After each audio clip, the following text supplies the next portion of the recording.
Hello everyone, welcome to ElliottWave.com YouTube channel.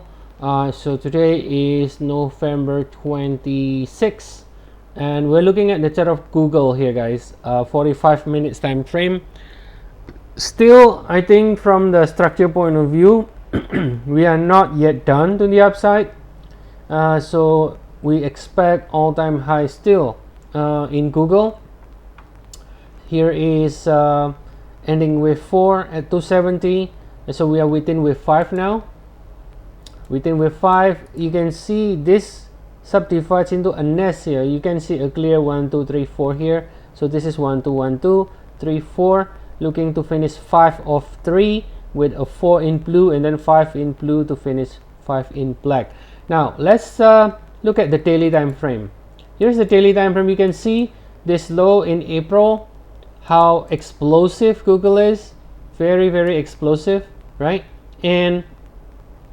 But this cycle is mature, guys. Nothing happens in a straight line, right? So at some point we're gonna be looking to do a bigger correction against this entire rally from April this year at some point. Okay, now according to the 1 hour, so this $270 is with 4.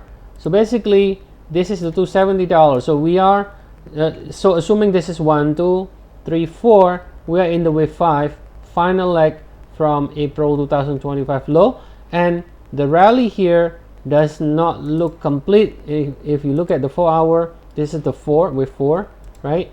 You can see clearly how this is again like what we saw in the 1 hour. Is a nest, right? It's nesting. You cannot simply just call this, you know, 1 2 3 4 5 with a very big 5 and with no divergence at the peak. So this is clearly nesting. So we should be looking for a series of 4 and 5 4 and 5 before we finish the entire rally. Now, just as a, so I think the trend is pretty clear, right? Very clear. Now the shorter cycle variation, we could be looking for a double like this before higher. Now that's possibility there, right? That this is definitely a possibility, but regardless, I think any kind of pullback is going to continue to find support in 3711 and extends to the upside because the structure does not look complete at this moment, and we continue to favor the upside. Target on the upside, if assuming we're not going to do double and we go to new high from here, then we can be targeting 1.236, which is going to be 336 target on the upside. That's the minimum target for wave 5 in red. Okay guys, so that's the update for today, guys, and as always, if you want to get more updates on Google or any other stock, ETF, indices, Forex, commodities, feel free to check our service. We have 14 days trial. The link is in the description of the video. See you all again next time, guys, and have a nice day, everyone.